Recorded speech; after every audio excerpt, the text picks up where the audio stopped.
So we're learning to be flexible. So like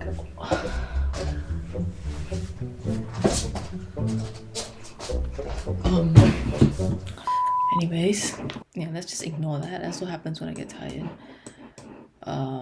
Anyways, today we talk about the trade that we just took today. So starting on the daily. So if you guys haven't watched yesterday's video, I highly recommend you guys watch that one first, because it's not exactly correlating, but it's just, or actually you can watch that after this one because you don't really have to know, but it's just better to know from yesterday that I said we have to sweep this sell side first. And if you watched yesterday's daily bias, you'll understand why I'm expecting bullish action today.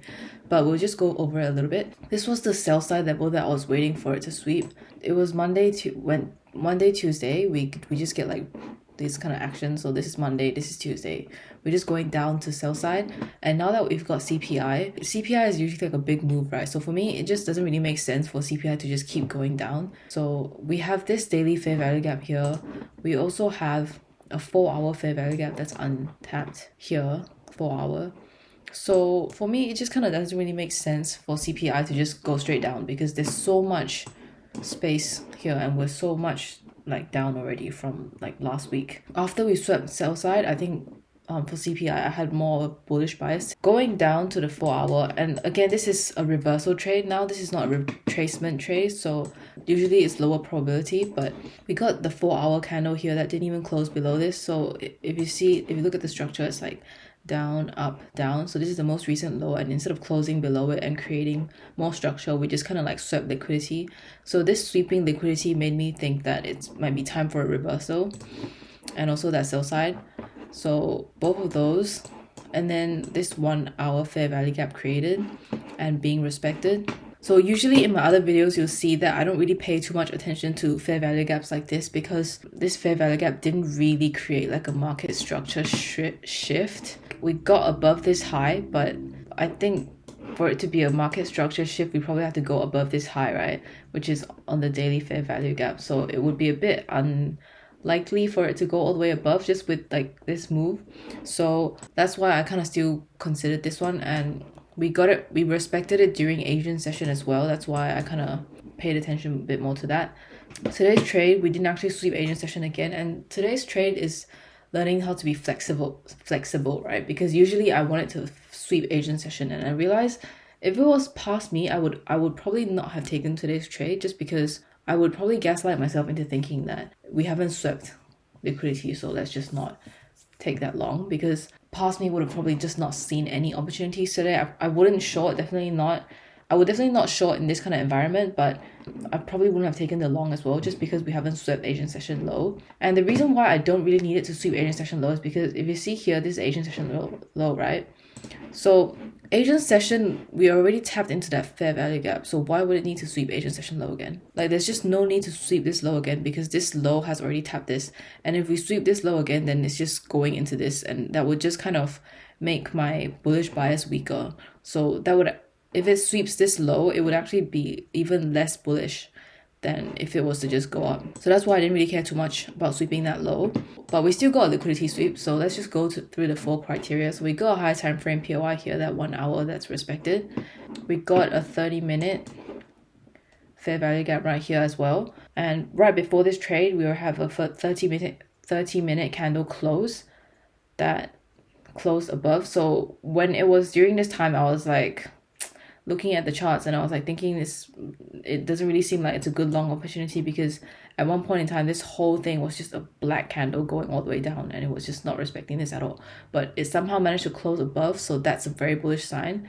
So it closed above and respected this 30-minute fair value gap because it wanted to sweep this.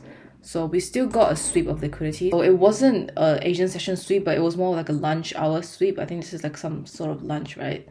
Like Asian session lunch or something, but just some sort of period between Asian and London. So, and then we got a 5-minute fair value gap right here, as you guys can see right there.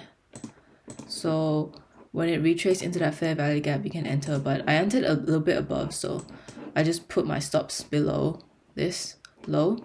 And then my target, so that was the entry model right there, just a 5-minute fair value gap. My target was just this 4-hour fair value gap right here. And the reason why I didn't go all the way above was just because I didn't want to hold through until CPI, because I don't like holding through until news, even though my bias for CPI was for it to go up there to retrace. Usually I don't hold through news just for the sake of building good habits and to not gamble, because if it goes the opposite direction, then even if you set a stop loss, it will still just push through your stop loss. So that's why I don't really like trading during news. Yeah, so in this video I was just talking about being a bit flexible. It's just that idea and just letting your ego kind of admitting that you're wrong. If you look at this is not usually how my trade goes. This is not really PO3 as power of 3 as well. Usually it's like accumulation, manipulation, and distribution, right? But today we didn't even get that sweep of Asian session low, and I've had trades like this before that I've shown on this channel as well, and that I've taken that's like this, that hasn't swept Asian session low. But it's just, I just wanted to make this video to document down that lesson learned, because I was just so stubborn about that. The kind of trades that I'm used to taking, if you guys look at my videos, it usually looks something like this. So this is the sort of trades that I would usually like to take. So just like some sort of Asian session consolidation, taking out Asian session lows, going into some sort of fair value gap or order block there, and then creating a 5-minute fair value gap, and then entering here and then targeting that Asian session high. So that's the usual strategy. This trade today is not exactly to the strategy, but at the same time, it's not really not following my plan as well. It's still according to my plan. That's why I took it.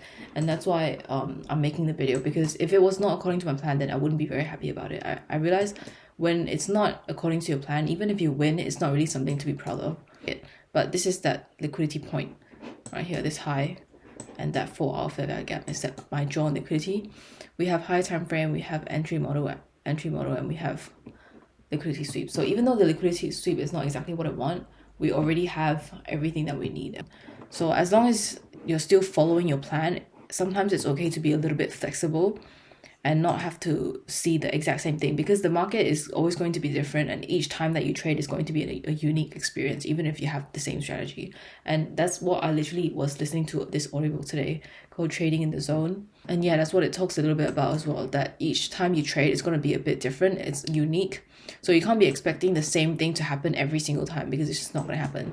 Like this trade from yesterday was also the exact same strategy, but obviously it looks different than this one. That's all for today's video. I hope that it has helped you guys in some way, because I know this definitely would have helped me.